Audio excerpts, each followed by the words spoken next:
All right, good afternoon. Welcome to the Board of Adjustment. It's 1:30. We have quorum. I'm going to call the meeting to order. Next item is to receive the minutes.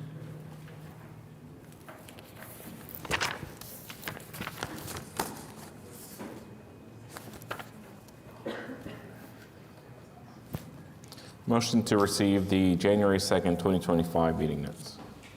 Second? Okay, we have a motion and a second. Cast your votes.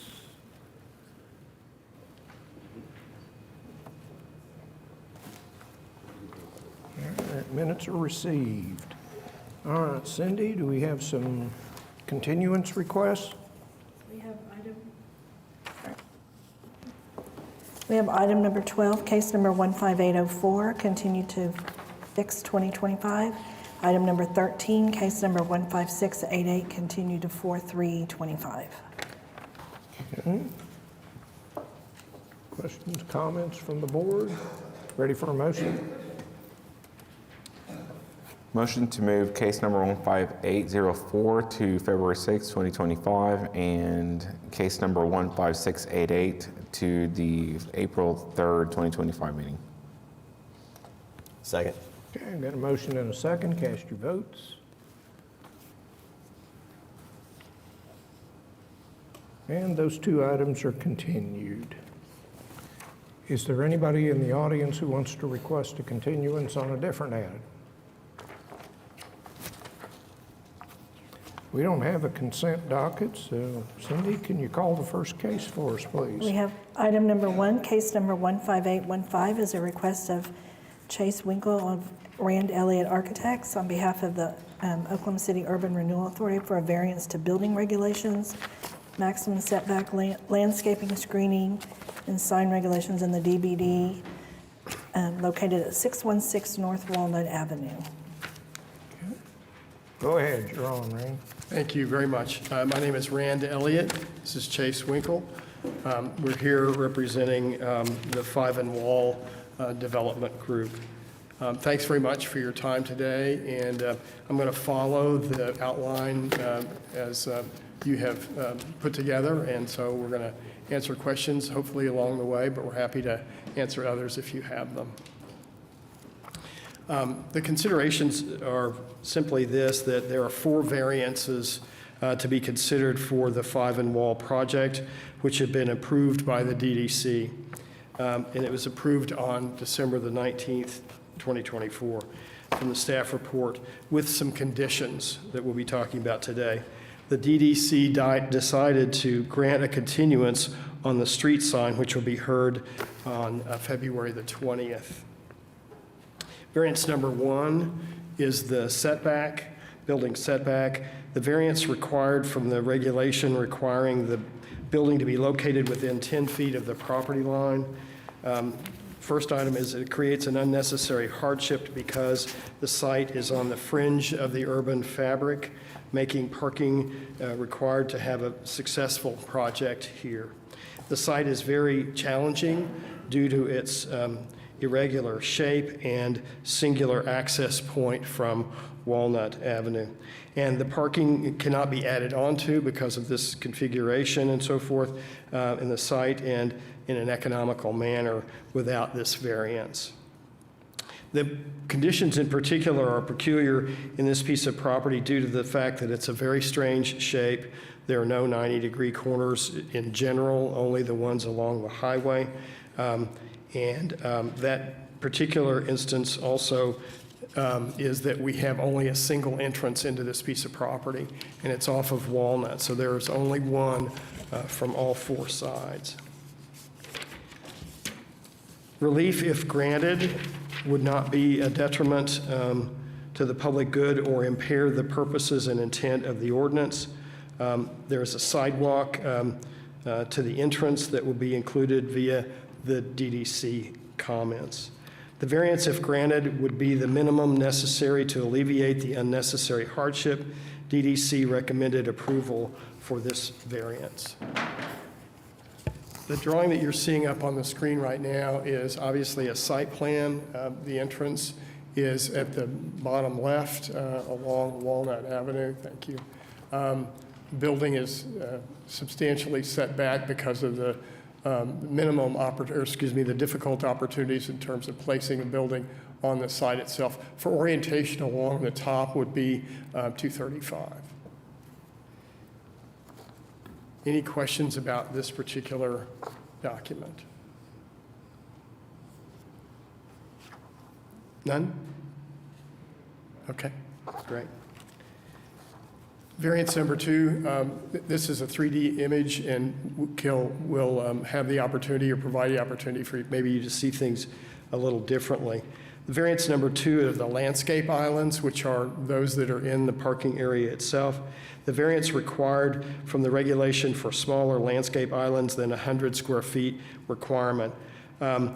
The idea creates an unnecessary hardship because the tree wells are smaller than required to allow the trees to be placed within the parking rows without losing parking spaces. And you've seen this used probably many times in the downtown area, where it allows you to have maximum parking and improve the landscaping percentage as well. This is desired to be able to for the project to increase landscaping while also dealing with the difficult site conditions, as you can see. Conditions are peculiar to this particular piece of property due to its odd shape and its required single entry along Walnut.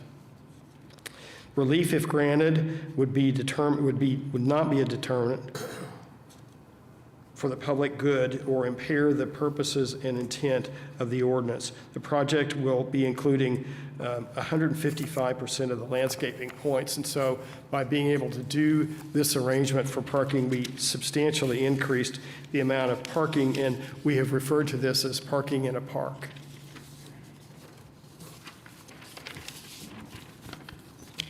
Trees will have the same design and intent as the Wheeler District. I'm sure you're familiar with that, which includes structural soil and some things that makes it appropriate in a parking lot arrangement. Here's the drawing that shows you the parking lot arrangement. By putting it on a diamond, it allows cars to park on both sides as well as have landscaping and trees incorporated into it. The variance, if granted, would be a minimum necessary to alleviate the unnecessary hardship. The DDC also recommended approval for this variance. Any questions here? No. Okay. Next, variance 3 is the monument street sign. Variance required for the regulation of the sign being taller and larger than allowed. DDC looked at this and decided to grant a continuance, which will be heard on February 20th, coming up.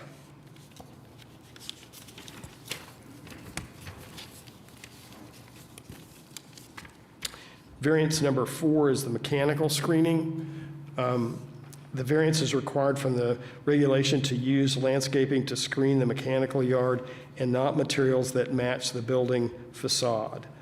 It creates an unnecessary hardship because the mechanical yard screening would compete with the architecture of the building if we were to have similar materials, and it would detract from the concept, in our opinion.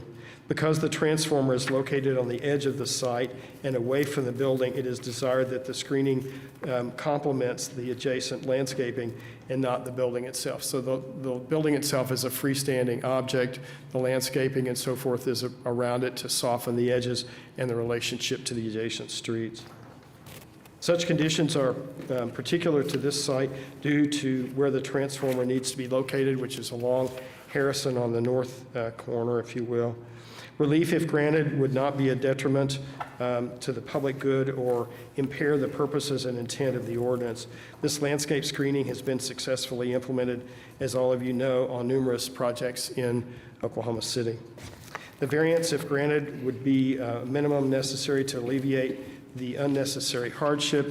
DDC has also recommended approval for this variance. We're happy to answer any questions that you might have. Okay. Questions, comments from the board? Just one question on the sign variance. The reason why they decided to defer that was? It was about size. Just literally within months of us working on this project, the process was changed to where the maximum sign height in downtown could be 12 feet. And we'd already gone far enough because of locations and so forth. We needed a 20-foot sign to make it more visible for the people that are going to be officing in this. And so it was just timing as much as anything. And so they've come back and continued it to the 20th of February to reconsider this. So they wanted to defer it just so they could reconsider the sign? That's correct. Okay. Was our understanding. Okay. The landscaping buffer that you all are proposing it says 6-foot tall hedges. Does that completely cover the structures behind them? It does. In fact, We have an image. yeah, we have an image. This is an aerial view that kind of gives you an idea. We've done this before, and it's been done in downtown significantly, and you can see the relationship of it. We've got a transformer, and we have a generator that's necessary. And so it's a Nellie Stevens hedge. It's very dense. You can't see through it and so forth, and it's 6 feet tall to hide all of the equipment. We also have an image of a non-rendering of what that would be like. There's the actual hedge.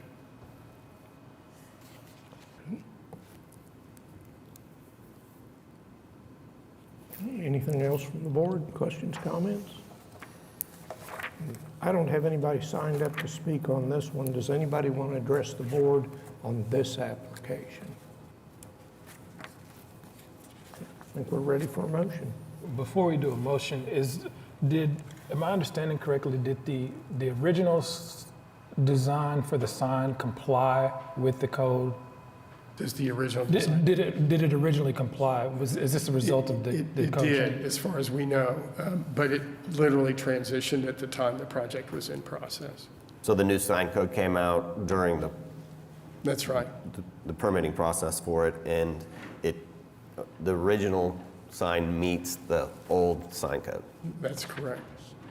That sounds odd, but it was just one of those. For me, either way, the sign is actually like a piece of art, and I read through that, and I would be okay with even granting that variance today, even though they have not, DDRC. Don, you hit on a very important question or point, and that was that the sign was not envisioned as a sign. It was envisioned as a piece of sculpture in the first place. And now the requirement is it can be no taller than 12 feet, and ours in the original approach was 20 feet. I'm struggling with it just because it goes to the heart of what we've discussed a couple times, which is I do not want to undermine the work of staff and all the folks that have put all the hours into updating the sign code. I'll start with the easy stuff. I don't see an issue. I'm on board for all of the other variances. I think this one is twofold, just because I don't know where we establish the threshold between, what warrants a variance, because if each one of these comes in, I mean, I don't have to repeat it, we've said it before. But then the other issue that I have with this is the fact that DDRC wanted to review this again. And so if I gave an approval, I would think I would at least probably want it conditional upon them. I would kind of kick it back to them, that we could get behind a variance as long as they approved it. That's fine. Go ahead. Can I add one more thing? The intent is that we would come back before you guys for that variance. So it would be following the February 20th DDC review. We would come back before you all. It was our understanding that we were just pushing this one out, and it would be looked at separately from the other variances. So we'd be approving A, B, and C today. And then D will come back at a later time. That's fine. Okay. Anything else? No. Okay, I think we're ready for a motion then. Any opposition? I'm guessing no one signed up to talk? Nobody signed up, nobody volunteered to speak. Motion to approve case number 15815 for the purpose that it meets the statutory requirements for the requested variance. As to items A, B, and C, and we will take up the signage request at a later date. Second. Would you, are you saying that you want him to come back with an application, or do you want to continue number 4 to a date Continue specific? number 4. Yeah, continue item D to a Date later date specific. after they've had the. Sorry, this is staff. We would recommend February 20th. Yes. Because they can go to the they can go to the DDRC in the morning and come to you in the afternoon. That's what I'm saying, a date specific, so that, Oh, bless their souls that they have to spend all that time with us. But, okay. So we'll move item D to the February 20th, 2025 meeting. Okay, I got a motion and a second. All right. Cast your votes. And if it's possible, can we get someone to be at that meeting to speak to, I mean, we kind of kill two birds with one stone if we can find out directly from the source if we are eroding at, some of the work done on the sign code by granting these variances. We could have someone at that meeting or even before. Perfect.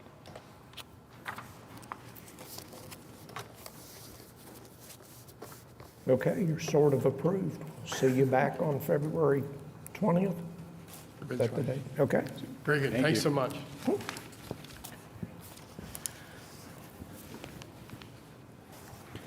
Item number 2, case number 15818 is a request of St. Anthony Hospital Foundation for a variance to the screening regulations located at 615 Northwest 8th Street.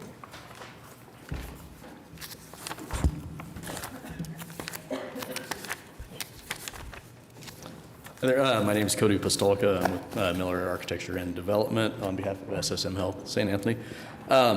This project is a replacement for their existing bulk oxygen system, which is currently on the southeast corner of 10th and Chartel Avenue. Sorry, it's a little slightly different order. That's okay. Our proposed enclosure is not compliant based on two factors. The first, as DDRC pointed out, they interpret the ordinance as requiring a site-proof enclosure. What we're showing here is limestone on the left side and the balance of the enclosure being a perforated metal panel, which is 50% open. That's based on a technical requirement for this type of system. It has a vaporizer system that if it does not have proper airflow, it freezes up, which their current system is currently doing. We are allowed to have a small amount of area that is opaque. That's the limestone, which we're projects on campus.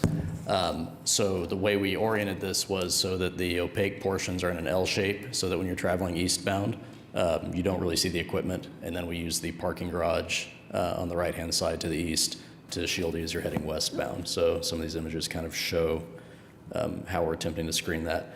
The ordinance does require that equipment be screened fully. So this equipment's 32 feet high, so the enclosure matches that height. But the next portion of the ordinance states that no fence shall exceed 8 feet in height. Downtown Design Review is viewing this as a fence since there's no roof. But basically, one requirement kind of contradicts the other. So to hide the equipment, we have to be taller than 8 feet. But for it to function, we cannot do an opaque panel, basically. So we've tried to find the most aesthetically pleasing panel that we can that still meets the requirements and allows it to safely function for the entire hospital.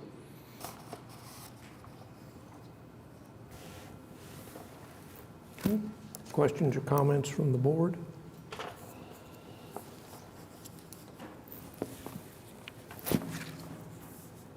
What was the result of the finding of the DDRC? They're in support of the, yeah. The new staff, it says staff approved. Yeah, I just- staff did approve, yes. I don't have anybody signed up to speak on this one. Does anybody want to address the board on this application? Okay. I mean, I don't have any problem with it. It's screened much more than the current location is. Yeah, the current Anyway. location, it's not screened, and as a side note, we did investigate using that location, but updated code requirements don't allow it to fit where it's currently at, so that's why we've proposed a low traffic area with lower visibility away from an intersection as far as possible.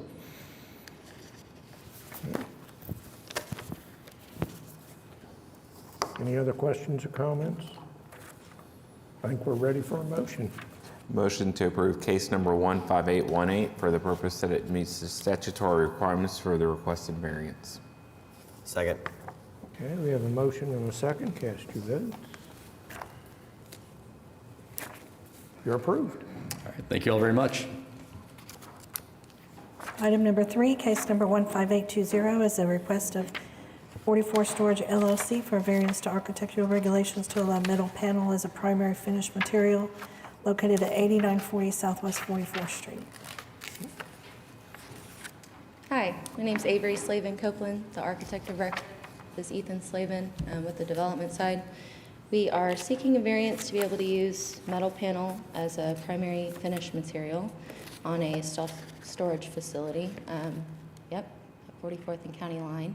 So the variance we're seeking is for interior walls of the site only. Oops, sorry. So we plan to do masonry and landscaping per usual on the frontage facing walls that face 44th and County Line. And are seeking a variance to be able to use metal panel for all of the interior facing walls of the site. So for buildings D through F, as well as the east side of building A, primarily due to maintenance concerns, as well as thermal concerns. You know, metal panels typically used on self-storage facilities.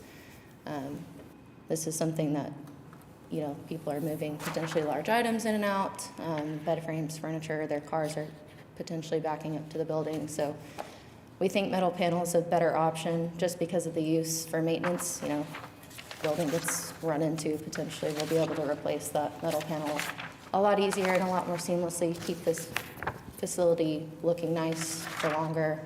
And most of the buildings are unconditioned space, so the masonry is a cause of concern due to thermal, you know, masonry being a thermal mass. So we want to keep those buildings as cool as possible, keep people's items safe. So yeah, this diagram here, you can see where we're proposing brick. So again, on the frontage, what you'll see from the street, what people will see interacting with the building would all be masonry. And then a similar colored metal panel. So that ties in seamlessly on the interior of the site. Anything else to add? Questions or comments from the board? Anyway, signed up. We've got quite a few written protests. Yes. No? Not on this one. Is there anybody that didn't sign up that wants to address the board on this application?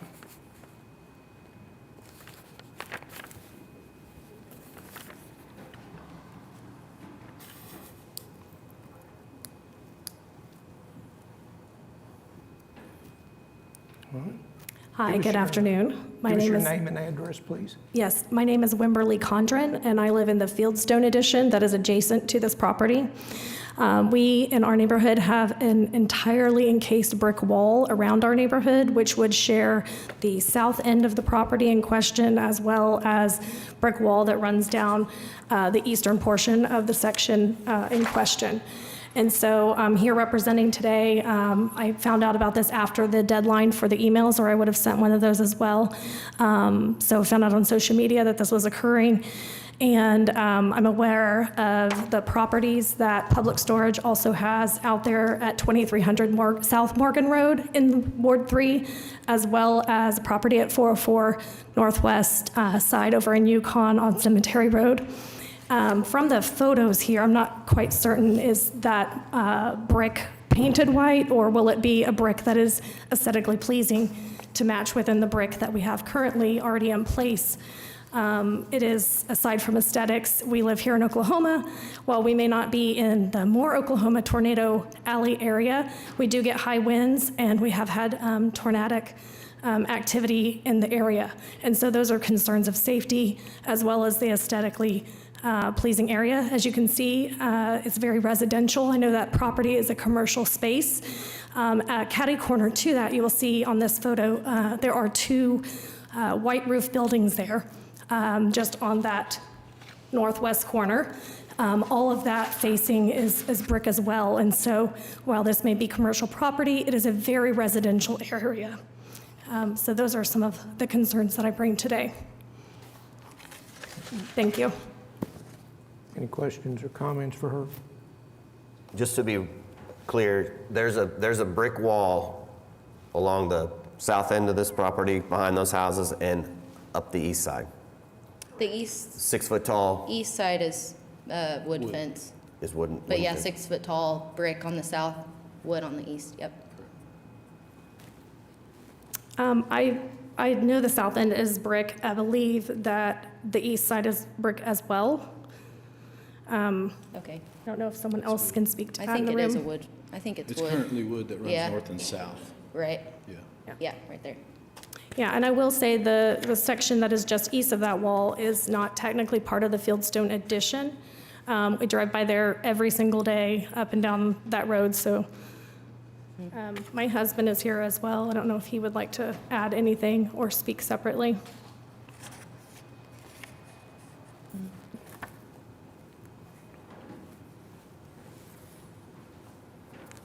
Hi, Stephen Condren. Speaking in opposition to request for variance. Like my wife said, the fencing along the west side of the Fieldstone neighborhood along County Line Road is brick and mortar. And so we'd like to continue that look and that design with the design for this public storage facility. Okay. Questions from, And I do stand corrected, the east side, there is a wooden fence. There are multiple neighborhoods in the area that have either brick pillars with fencing between them, but that south wall is all brick. Okay, thank Okay. you.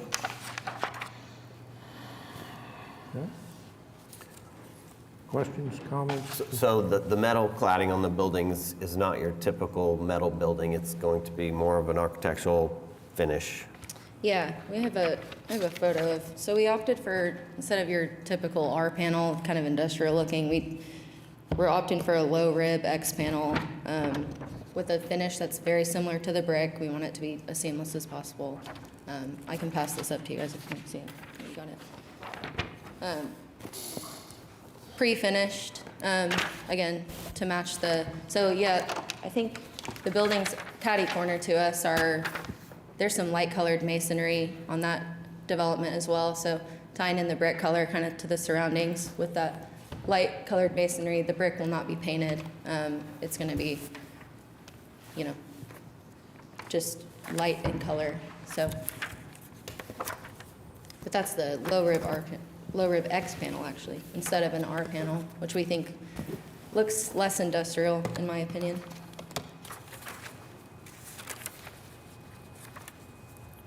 And that's going to be on the east side of buildings C, D, E, F, and G, Yes, and then all the way across the back on G.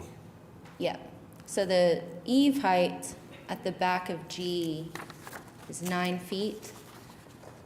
Yeah, so on the south side, so that's gonna be not very highly visible at all above that brick fence. There's not gonna be a whole lot of it that you see.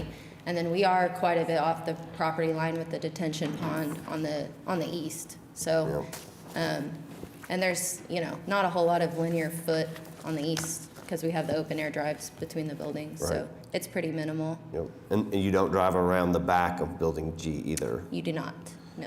And it starts further to the east than the property line, the west Correct. property line. Yeah, yes, So it's pretty screened to me. I don't yeah.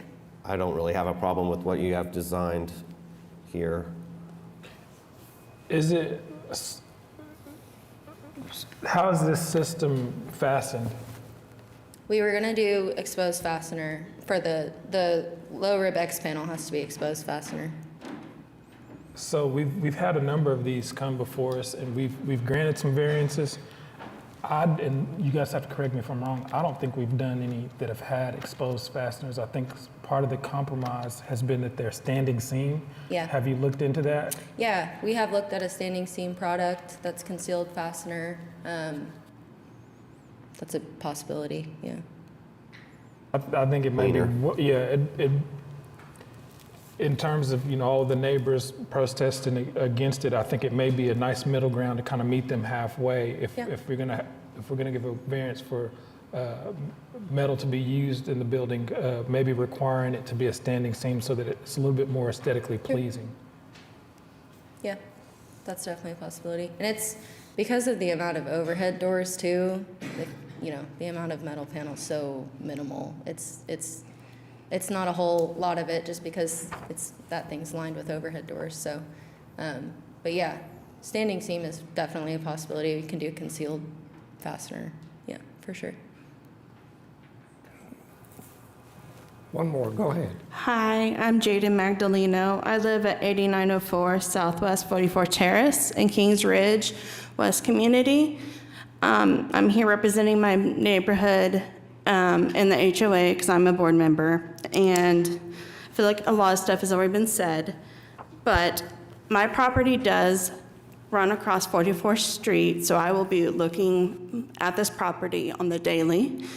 And several of our neighbors are concerned about the metal not being strong and durable with our weather. So we're asking the committee if we can stick to the standard code that's already in place that several developers have already placed in homes, the shopping center that is diagonal from the storage unit that they're putting in. We don't have a problem with the actual storage unit. We always knew something was going to be built there. We're just asking to stick to the code that was already intended. That's all we're asking in the letter, so we're emailed. So thank you. Anyone for questions, comments? I think I got one more volunteer behind you. Hi, I'm Representative Emily Geis. I'm the representative for this area, and so I'm here representing on behalf of my constituents. I have received quite a number of concerns about the aesthetics and the structure here, so I'm here to voice those and say that they are concerned about the aesthetic look of it. I will say I've heard that the developers have made some concessions, and I see here today, so I'm grateful for that. And they are still concerned about the interior too. I've heard the color orange was brought up. Is there any concessions you guys are willing to make about that as well? That would be my concern. Let me address a couple of concerns. I think when the variance went out, obviously. Oh, yeah. Get closer to the microphone. When the variance went out to the neighbors, obviously, they just see metal panel. They didn't see our rendering where the metal panel would be. So I think that caused a lot of the protest. Obviously, our intent is for a nice product with the brick that's going to be visible to the general public, right? So I think a lot of protests come from, oh, they're going to put a bunch of metal buildings for storage here, and it's not going to look good. Secondly, we could make the project look however we want. Public Storage is only a third-party management company. Mm-hmm. They're the bright orange we see everywhere. Mm-hmm. And if they own it, they want it orange, but they don't own this product. It would be simply a third-party management company. So there's no orange on the interior? No, as far as I'm concerned, there'll be no orange at all because I hate that color, but they would want their sign to be orange, of course, out front. But okay. Definitely not any of the metal. He's a Sooner fan. He refuses to do anything orange. No, As a Cowboy fan, I take offense to that. Hey, I'm right there with you. Only Texas orange. Yeah, no, I can get behind that. I think there's something we can't agree on. Okay, so let me get an understanding. You're telling me that the outer wall perimeter as to this whole complex will be completely bricked? Correct. So unless you physically have entered the premises, will you know that we've got some metal buildings inside? Yeah. Is that correct? Okay. Which is not open to the public, only people with units can get right. in. So I'm just curious as to, and I want to be mindful of the homeowners. Mm-hmm. I'm not sure if they're aware of that, right? So I would be curious to see if they would have as much opposition if they knew that this whole entire complex would be brick on the outside. Now, the concern as to making sure that aesthetically it matches the neighborhood, I'm sure and I'm not sure what color walls or brick there currently is. I'm sure that, is it going to be matching that? Is it going to be similar? What does that look like? I think that To my understanding, it's a red. It's like a medium red blend, yeah. Did you see in the neighbor- We're okay. opting for a lighter colored brick because we want that metal panel to match as closely as possible. It's kind of hard to get a nice looking metal panel color that matches a red brick blend. But that's something we're open to. You know, we want this to look as nice as possible to blend in with the surroundings. You know, we are definitely want this to be a high class, nice looking facility, nicely gated. So that's definitely something we'd be open to, is opting for a red blend. The original reason we didn't do that though is just because it's hard to find a nice metal panel color that seamlessly integrates with the red blend. So that's why we're opting for more of the light colored brick with similar colored metal panel. But yeah, that's something we would be open to Across brick. if we want to match that wall to the south.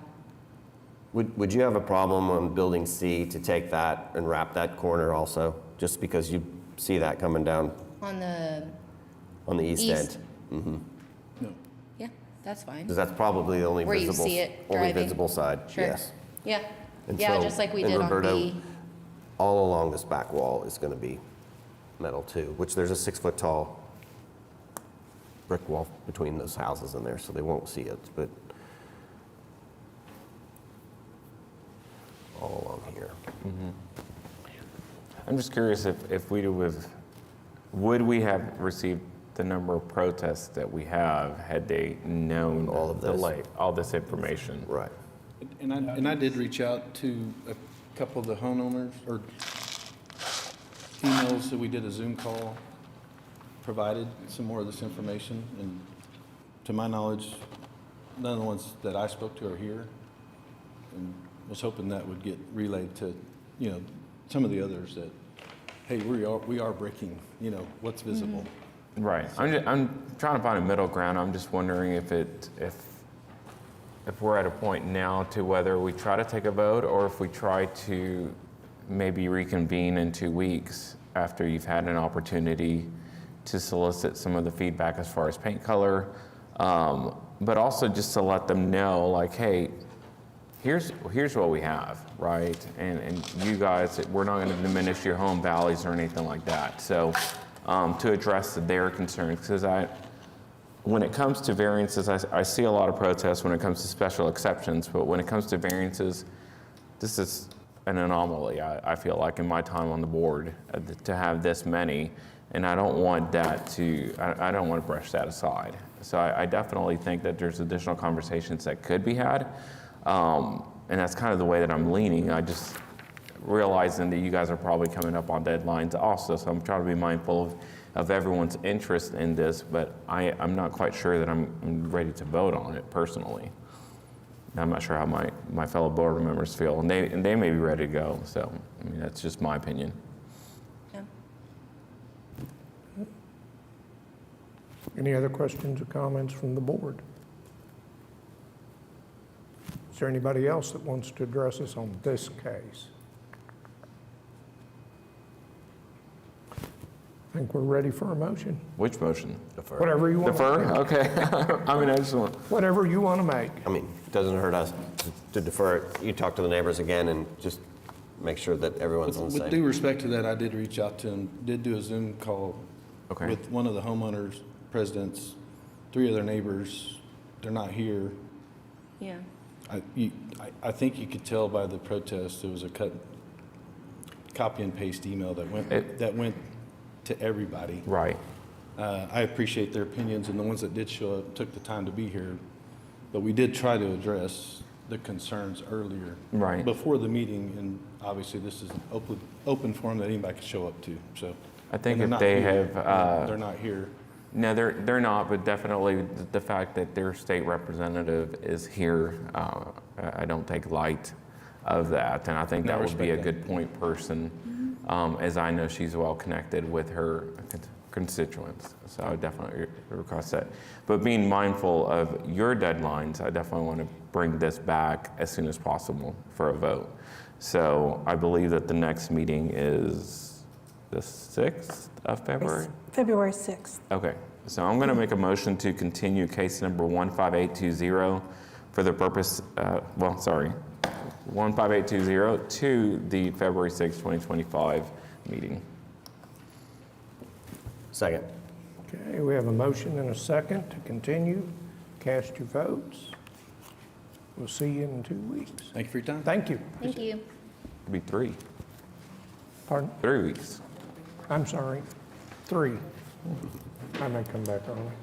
Item number 4, case number 15812, is a request of Johnson and Associates on behalf of Stockton Properties LLC for a variance to the platted front yard setback located at 2741 Somerset Place. Good afternoon, Mark Zitzow with Johnson & Associates. Address is 1 East Sheridan Avenue. Before you today is an application where we're seeking to amend the front yard setback of a single-family home. I'll make note that this home doesn't exist yet. I know that's the more common front yard encroachment you'd see. But here we are attempting to build a home and get a variance that many others on the street have had. So I'm going to quickly show this exhibit in yellow. All of these homes are built encroaching into the front yard setback, and the ones in blue were variances done within the last 7 years. And so what's interesting about this plat and why I think this issue has kind of perpetuated down the street is that the platted building line is a stair step as you go down all of Somerset. And so when you have an R1 zoning code that says a 25-foot setback and you go in for building permit, the platted building line is not always reviewed, especially when there's that much of a discrepancy. So I think that's led to a lot of variation that occurred naturally just by folks trying to match the setbacks. So when this notice went out, we received some phone calls from adjacent neighbors worried about how that building line was measured. We actually had one of the applications on the south side, and we did the exact same thing. When neighbors think of a setback, they're measuring from the curb. And so they become really concerned when we say we're going to have a 50-foot setback, and they're measuring the curb, not the additional right-of-way. So we went out there, we staked the property line, and then we staked where the building would go, and I think that alleviated a lot of the concern. One of the things that came out of this, the meeting with the neighbors, though, was a reduction in our request. So what we're requesting is a 15-foot encroachment. Based on the conversation with the neighbors, we'd like to revise that down to 10. And so that would look like this, which keeps us more in line with the existing homes on either side of us. And with that, I don't believe anyone showed up today. I don't know that any protest letters were formally submitted. So happy to answer any questions, but we would ask for your approval of a 10-foot encroachment into the front yard setback. Nobody signed up on this one. Is there anybody who wants to address the board on this application? Okay. Now, and this is a neighborhood that has really large setbacks already, has a right-of-way of 10 feet plus the additional setbacks. It's being redeveloped all throughout the neighborhood. Everybody's pushing forward and kind of centering the houses back up and building a lot bigger houses. So with no protests, I have no problems with it. Nope. No, I'm you're just up. appreciative. Go ahead. I was just going to say, I'm just appreciative of coming in beforehand rather than sticking us with. The built house. Yes. So are you saying in the application it has a 15-foot reduction, you're saying that you're amending that to be a 10-foot reduction? That's correct. Okay.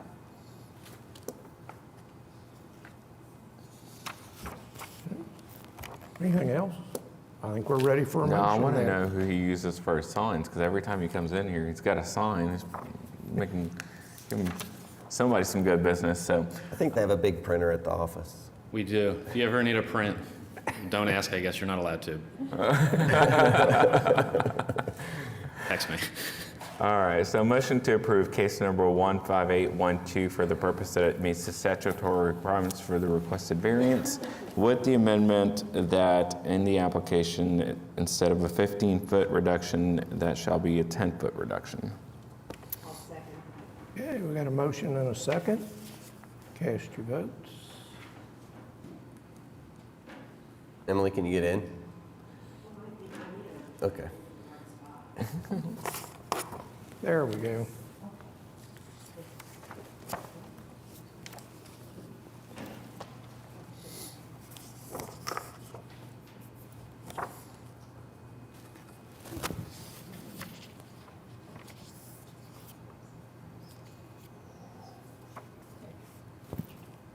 Thank you. You're approved. So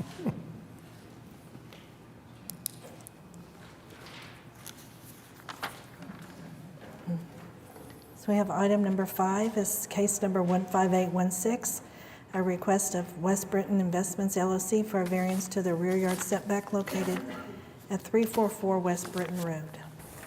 Good afternoon, Caitlin Turner, 525 Northwest 11th Street, here on behalf of the applicant who is also here with me. This application is for a variance to the rear yard setback. There's been a structure, it's a small, about 925 square foot shop that was developed too close to the south property line. What's unique about this property is zone C4. It's surrounded by C4. Typically, when you have a property zone C4 next to a commercial, there is 0 foot setback. The property to the south, although zoned R1, is a commercial building. So that is the kicker, though. Even though it's a commercial building, zoned R1, we now need to comply with a 15-foot setback there. We're about 4 inches off the property line. Again, typically with C4 next to commercial, it'd be 0 feet. It is also worth noting that there was a 15-foot platted alleyway to the south in between the, yeah, you can see it here, in between the subject property and the property to the south. It was closed by CE 336. I don't believe it's been formally vacated, but when it is, then there will be an additional 7.5 feet that will become a part of this subject property. That's per statute whenever a property or closing is formally vacated. So that will also allow for some distance there. Right now, the shop that's on the property at issue is about 30 feet away based on an aerial view from that fire station to the south. So there's certainly some distance. And again, with that closed alley, it could potentially allow for an increase from the 4-inch to 7.9 feet. But I'm happy to answer any questions that you all have. What is the use of that building? So it's the use of the new structure, it's gonna be like a garage, a warehouse. I'm asking because I'm just curious about noise considerations with the 2 houses that are in that residential just south of them. Is there? So the existing, do you have the site plan that shows where the new building is located at? Yeah, so the new shop that's at issue is on the west side, directly north of the fire station. So it's not, there's nothing to the east that's encroaching into that setback that would disturb those neighbors.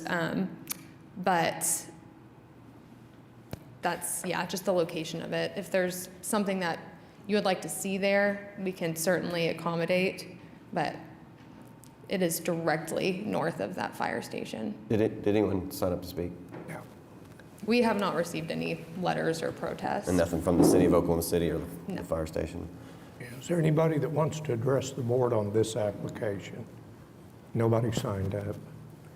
So the building was originally going to be a carport? Yes, it was. Then they enclosed And it. it wasn't permitted? They're going through the permit process now. That's why we're here, is to continue that process. And of course, they're going to have to make whatever changes are needed to get this permitted appropriately. So help me understand the construction of it. Was it built as a carport and then they built the walls? Correct. So taking it down, probably not that difficult? Not ideal either. Definitely don't want to waste what has been built. That's, and again, just given the nature of the site, given the nature of the surrounding area, and with the commercial building to the south, I don't know if that would be really necessary, but.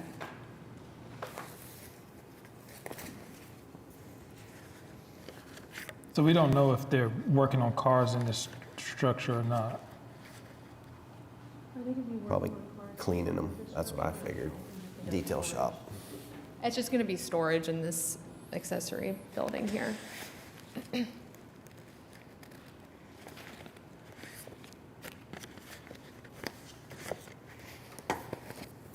Any other questions or comments from the board? I think we're ready for a motion. I kind of think it's one time it'd be easy to take down, as opposed to a permanent structure. Like relocated? Mhm. I actually don't think I have any problem with it. I think my biggest thing was just the noise with it being back there. You got the houses on one side, you got the fire station on the other side, but if they're just using it for storage, it doesn't really give me any heartburn. And maybe the variance, if we have, limiting it to storage, I was gonna say, we can amend and limit to that for that purpose. yeah, because I don't see how that would affect anybody to the south if that's the case. We could do that if we needed to make that change. Okay. I'd be on board with it then. Okay. All right, so I'm going to make a motion, and you correct me if I screw it up. Motion to approve case number 15816 for the purpose that it meets the statutory requirements for the requested variance with the condition that the building shall be limited in its use to storage only. Correct? Second. Okay, we have a motion and a second. Cast your votes.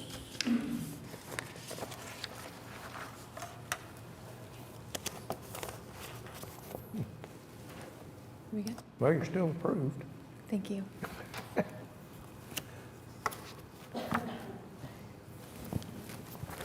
Item number 6, case number 15793, is an application by State Properties LLC to allow home sharing at 3033 Northwest 65th Street. Kwaku Brown Aquay, 12101 North MacArthur. This is for a short-term rental license. It's a 3-bed, 1-bath, 1-car, 10 p.m. Quiet hours.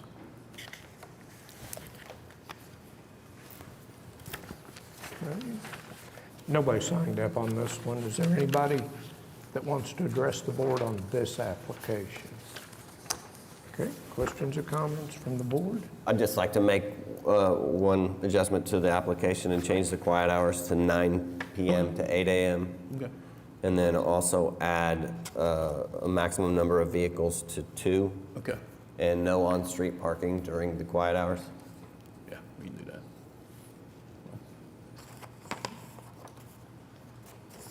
Has the proposed ordinance with the city been passed yet? Yes, but I don't It's remember not in the effect. effective date. Yeah. Do you have, I didn't bring my copy.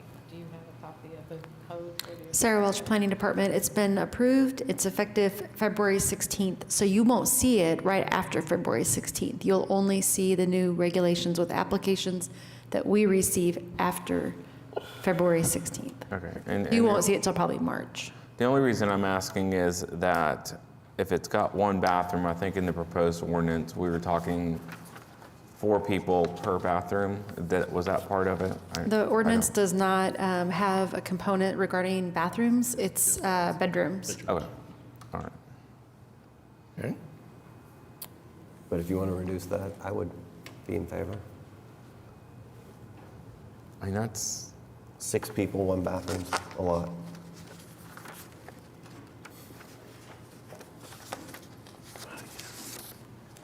I don't have a problem with it. okay. If you got, I'm also not opposed to establishing our own kind of bathroom rubric moving forward, but I just look at the house and think that if a family was living in this house and you had mom and dad and 3 or 4 kids, they would get by just fine with the single bathroom. Okay. All right, sounds good.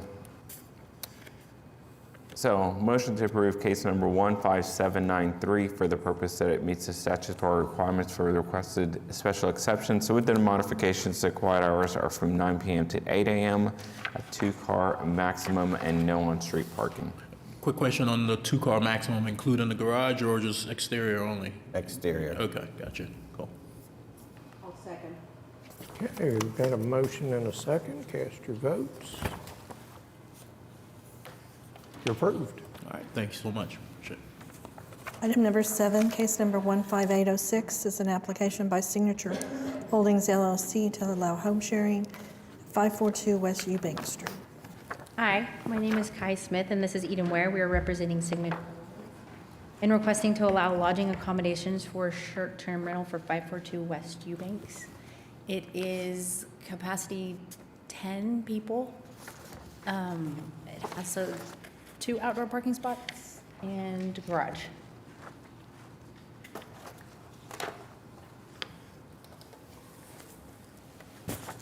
Anyone sign up? Nobody signed up on this one. Does anybody want to address the board on this application? Okay. Okay, so a couple questions on the application. There's a 3-bedroom home and you're requesting 10 guests. How can you get to 10 guests with? So we have 3 bedrooms, a king in each bed. So we allow for 2 per bed. Living room has a queen pull-out. And then we have a trundle. Under one of the kings. Yeah, a trundle under one of the kings in the bedrooms. That's an oversized bedroom. So 2 per 6.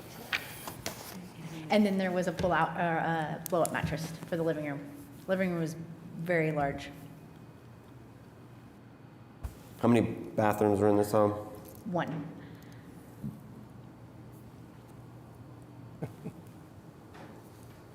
I am going to suggest a maximum of 6. No, 7. I'll go to 7.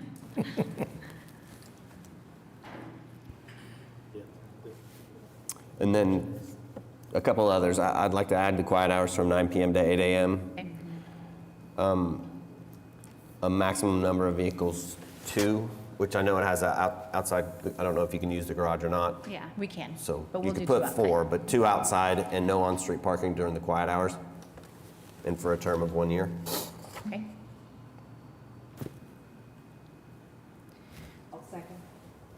Okay, we got a motion. It's not a motion. He's going to give a motion. He has to. I'm the default motioner. I'm just trying to think though, like 7 people, I have a hard time sharing 1 bathroom in a hotel with my family, and that's 5. So you said 7? Yeah. And my thought on that, I just said this, but is that when they're renting it and they're VRBOing it, they know that there's 1 bathroom, and if they're willing, then they're willing. But they can house that many, be a lot for the bathroom. All right, so let me see. Try to get this right. Motion to approve case number 15806 for the purpose that it meets the statutory requirements. Further requested special exceptions with the modifications that maximum number of guests shall be 7, no on-street parking, maximum number of vehicles at, did you say 2? 2. And quiet hours from 9 p.m. to 8 a.m. No on-street parking. No on-street parking, correct. Okay, we have a motion and a second, so cast your votes. You're approved. Thank you. Item number 8, case number 15813 is a renewal application by Alan and Angela Smith to allow home sharing at 3301 Northwest 26th Street. How are y'all doing? I'm Alan Smith. We're asking for a renewal of our application for a special exemption for home sharing at 3301 Northwest 26th Street.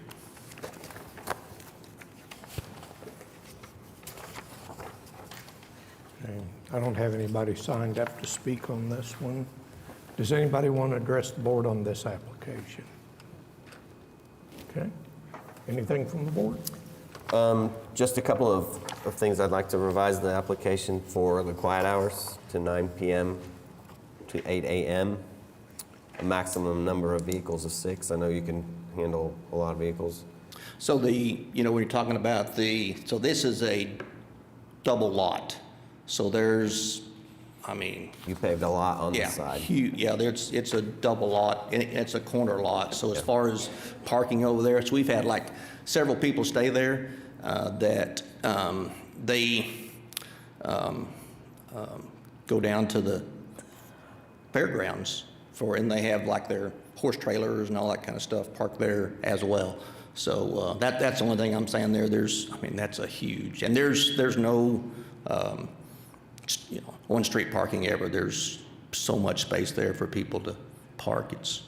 Well, that's why I went with 6. I don't know that you probably have more than 6, but yeah. And I wanted to clarify no on-street parking during the quiet hours. Yeah, and that's great. You asked for a 2-year exception on this renewal. Yeah. Is there a reason you went down from a 3-year? Who's that got me? My wife's the one. Oh, come on up. We'll do 3. Would you come on up to the microphone, please? It was just, okay, she said previously the choices were either 1 year or 2 year. We would give you, I would give you 3. Okay, sounds great. Thank you. Appreciate that. I'll go a little, have you had any issues over the course of the last 3 years? Absolutely not. I can tell you just the home share, thing about it is, you've got 2 to, we've had people there up to 2 weeks, but the good thing about it is we're in the property after every guest. After every guest leave, we have it cleaned. After every guest leave, we're in the property. We take care of the lawn. As far as actually maintaining the property, it is so much better because we've got several long term as well. And as far as taking care of the property, taking care of the aesthetics of the property inside and outside, it's amazing. Is it a first or second renewal? This is the first time? First renewal. Okay, yes. all right. I think we've done 3 years on the first. Okay. I was wondering, if it goes well the next 3 years, I know that we've considered 5 at times, so on second renewals. All right, so I'll make a motion to approve case number 15813 for the purpose that it meets the statutory requirements for the requested special exceptions with the modifications that quiet hours shall be from 9 p.m. to 8 a.m. No on-street parking and maximum number of vehicles, did you say 6? 6 vehicles, all right. I'll second. Okay, motion and a second. Cast your votes.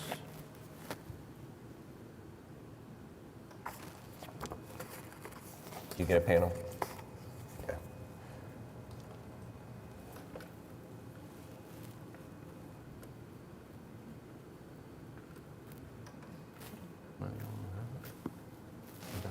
Here we go.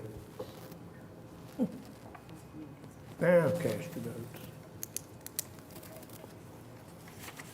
You're approved. Thank you all very much. Appreciate it. Thank you. Item number 9, case number 15817 is an application by Mr. Doan for home sharing at 9317 Northwest 118th Terrace.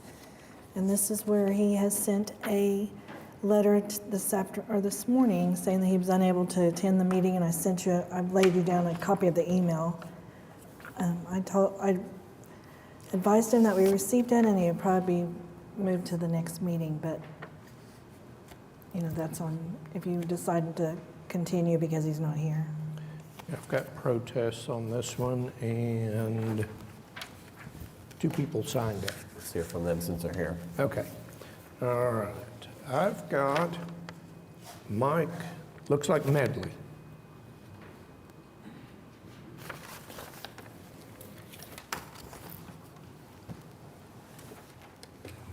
Good afternoon. My name is Mike Medley. I didn't hear everything you were saying earlier, but I don't know. Were you saying that the owners are not here? Yeah, they sent an email today. Something came up, they can't be here. Okay. In spite of that,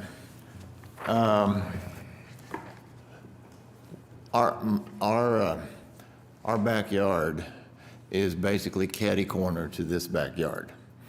So that's where we live.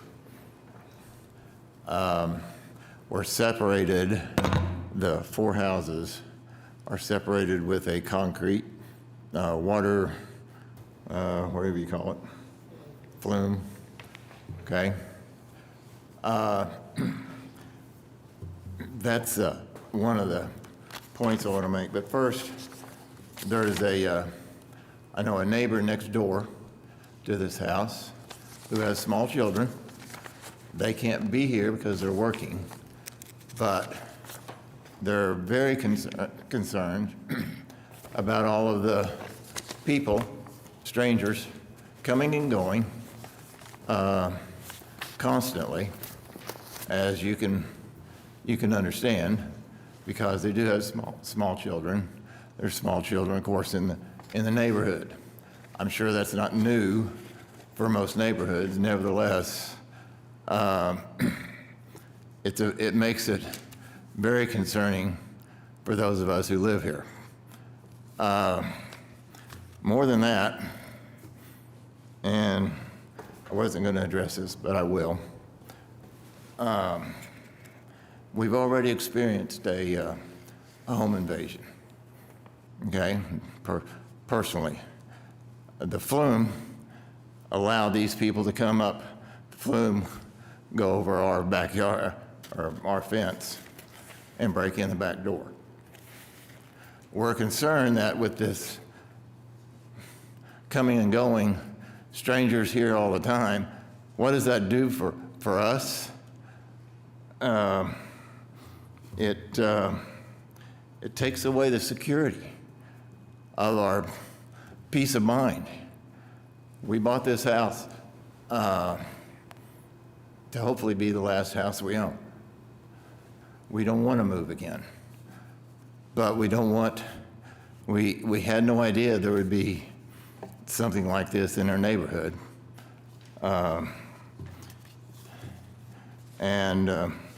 Let me just address a couple of other things here. The HOA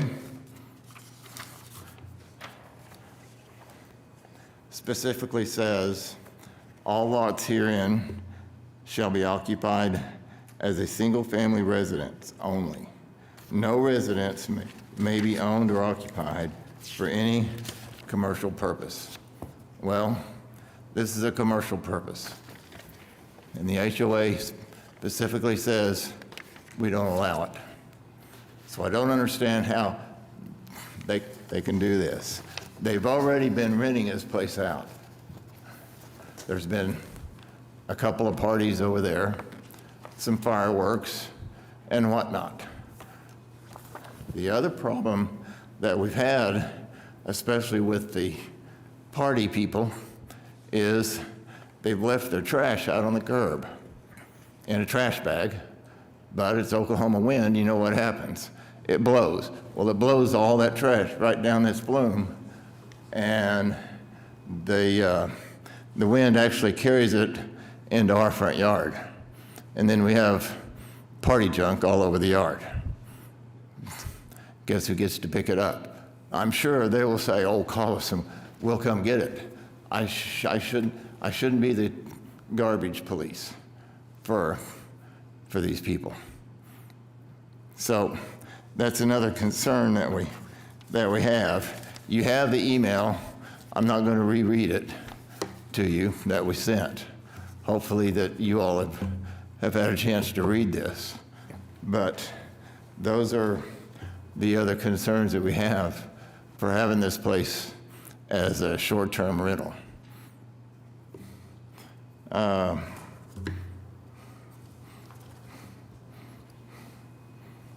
Okay, that's really all I'm going to say. Okay. All right, I know that there are several people, everybody, in fact, in the neighborhood objects to this place being a short-term rental. Okay, nobody's happy about it, obviously. So, any questions for me? I'll be glad to take them. No questions. Thanks for coming thank up. you, sir. And we will remember your comments. Yeah. And I've got one more signed up. Louis Dennis. Good afternoon, everybody. How are y'all doing? Good.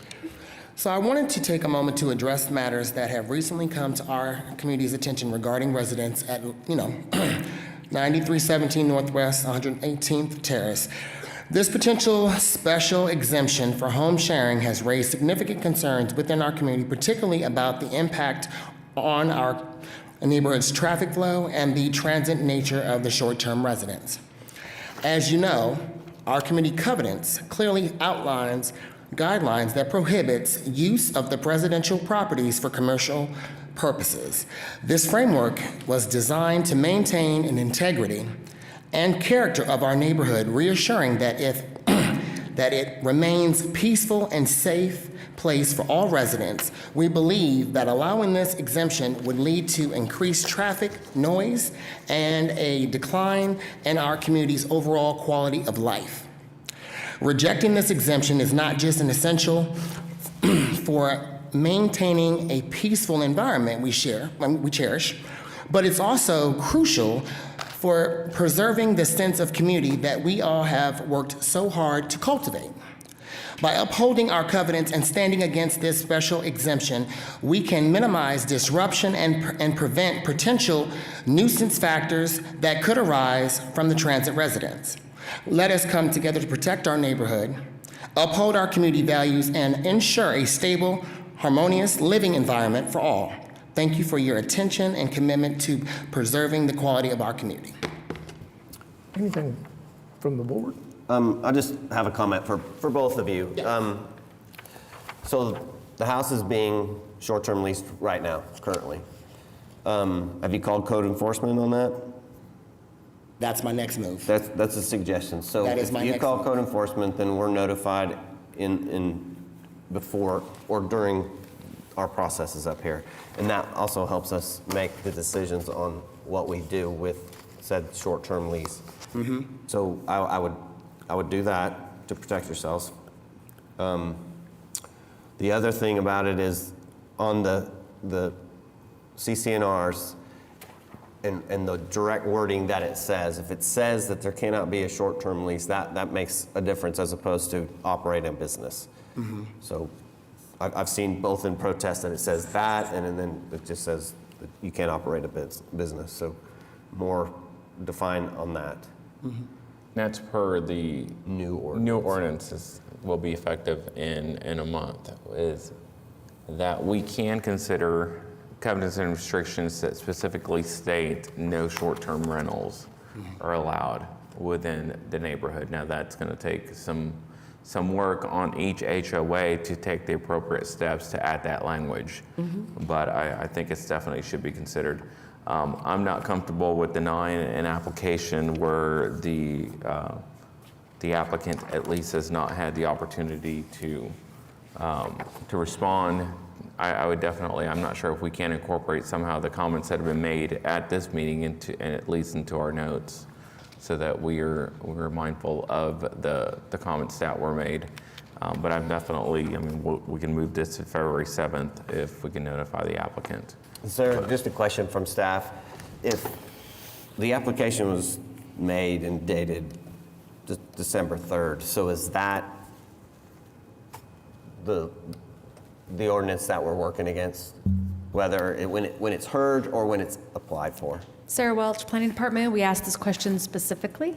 We believe that the new standards will go into effect for applications received starting February 17th. So we do not believe that this application would be subject to the new ordinance, even if you heard it after it became effective. Okay. Okay.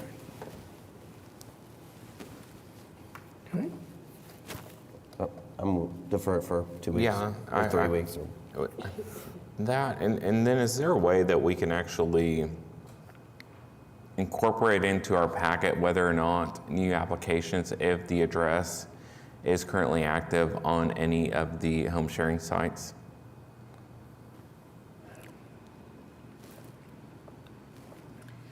We, meaning Cindy and I, do not have that capability.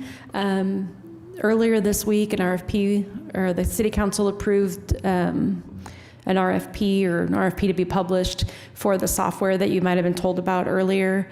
Perhaps that is something that we can look at in the future should there be a tool like that available, but I apologize, we're not able to confirm if something's advertised or not. All right. Motion to continue case number 15817 to the February 6, 2025 meeting. Second. Okay, we have a motion and a second to continue this one. There we go, cast your votes. All right, February 6th, new day. Item number 10, case number 15819 is a renewal application from CMF LLC to allow home sharing, 4800 Thompson Avenue. Good afternoon, Jeff Saban with the Center for Economic Development Law on behalf of Curran Fudge and CMF LLC. This is a first-time renewal application for the property at 4800 Thompson Avenue, which is a 2,150 square foot, three-bath home. We are requesting a 3-year special exception this time, and with the self-imposed rules that guests would stay for a minimum of 2 nights. And reading the room, we're amenable to extending quiet hours. And then the other items are that vehicle parking is limited to the off-street parking spaces on the driveway, which provides ample room for at least 4 cars, in addition to the 2 cars in the garage. The property manager for CMF LLC is also here. Eric, if you all have any other specific questions, we thank you for your consideration. He signed up. The only one who signed up was Jeff, and I'm pretty sure you're not objecting. That's correct. Okay. So, do you own the property? No, I'm their attorney. CMF LLC is the record owner. And that is? Curran Fudge, he's the principal.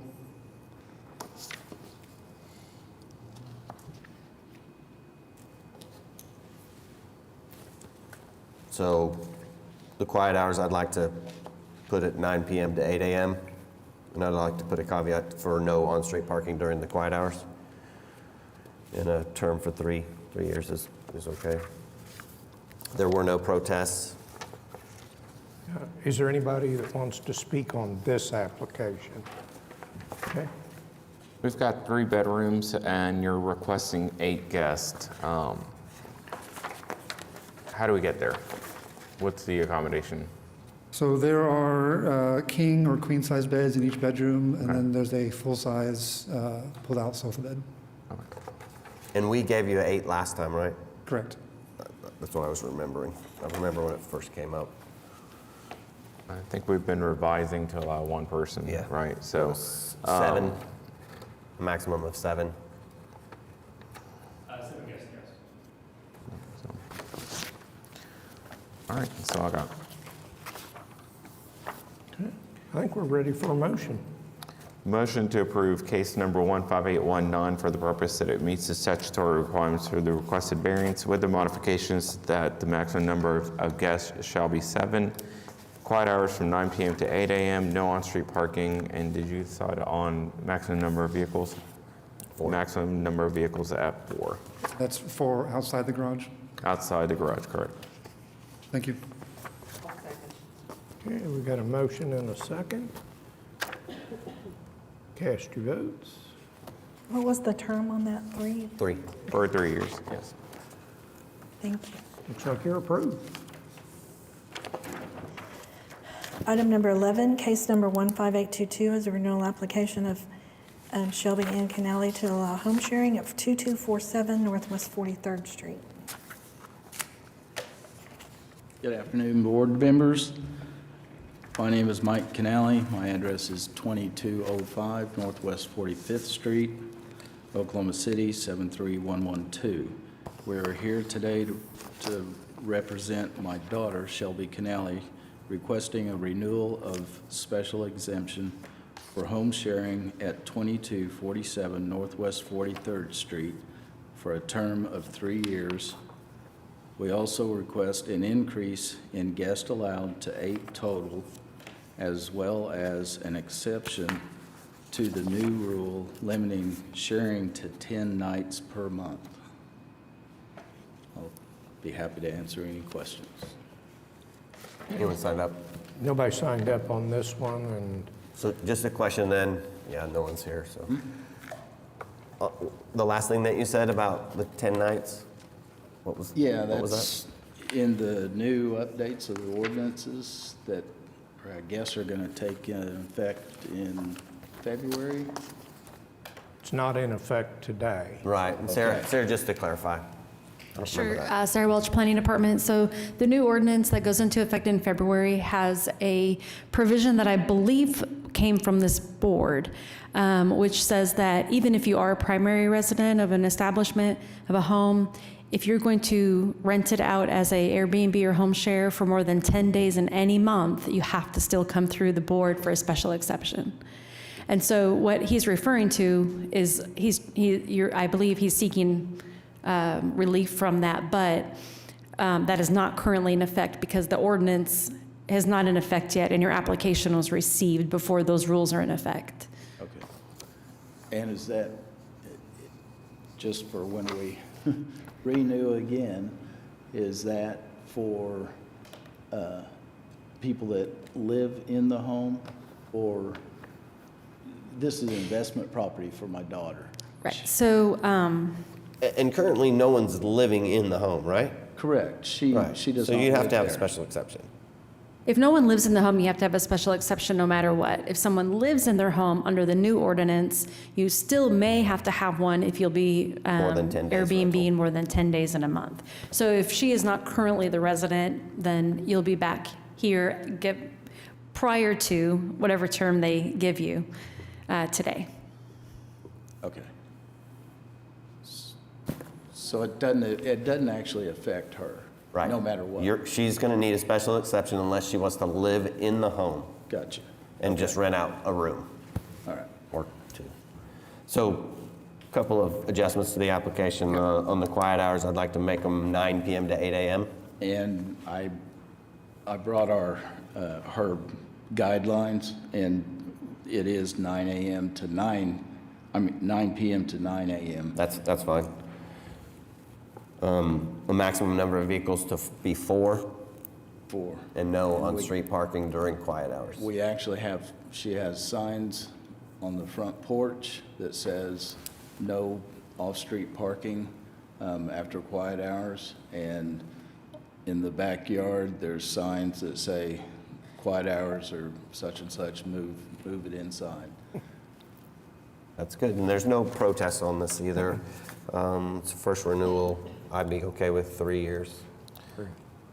Yeah, and that's fine. I think that the remaining question is the number of guests. Yeah, 7. You gave us 7 last year. She actually advertised 6. It is a 3-bedroom. There are queens in 2 of the bedrooms in one bedroom, there's 2 queens that are bunk beds. Another bedroom, there's a queen with a twin bunk bed. And in the master, there's a king with a couch that lays out to a bed. And it does have 3 bedrooms and 3 baths. So it can accommodate even more, but I understand you're all's, and we're wanting to keep it, not a party place. So each room has a bunk bed? Each room has a bunk bed. Okay. Except the master. The master has a king with a pull-out and a couch that lays out to a bed. Okay, and then the other 2 rooms that have bunk beds, you're saying it's queen on the bottom, full on the top? A queen on the bottom. One room has a queen on the bottom. Yes. A queen on the top. Okay. And the other bedroom has a queen on the bottom and a twin on the top.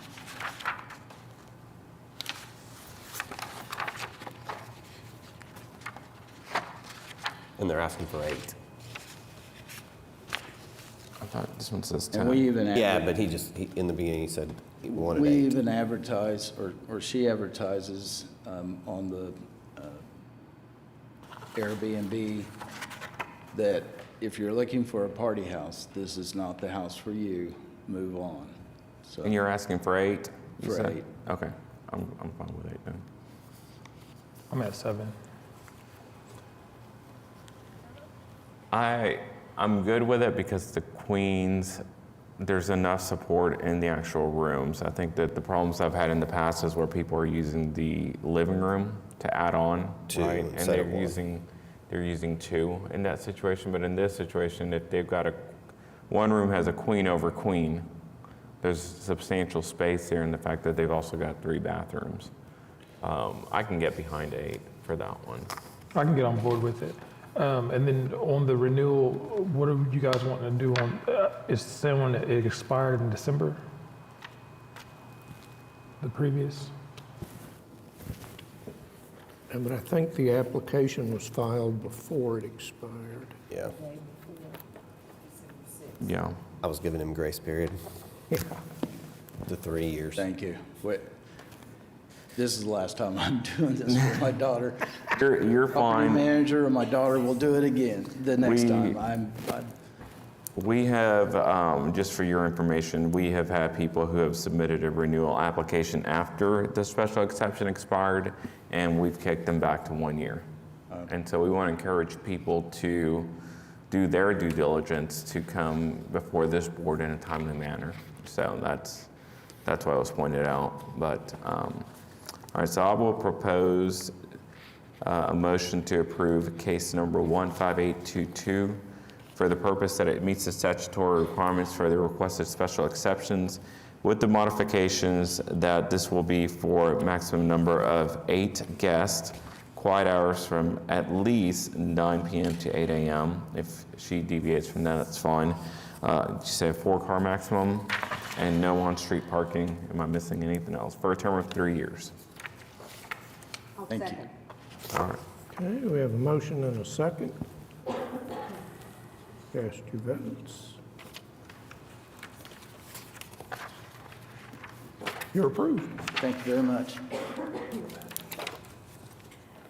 Okay, item number 12 has been continued, and item number 13 has been continued, so that we're at the end of the docket. Okay. I don't have any additional items. Board committees, anybody want to say anything? And then, are there citizens or representatives to be heard? I don't have any other business. I vote we're adjourned.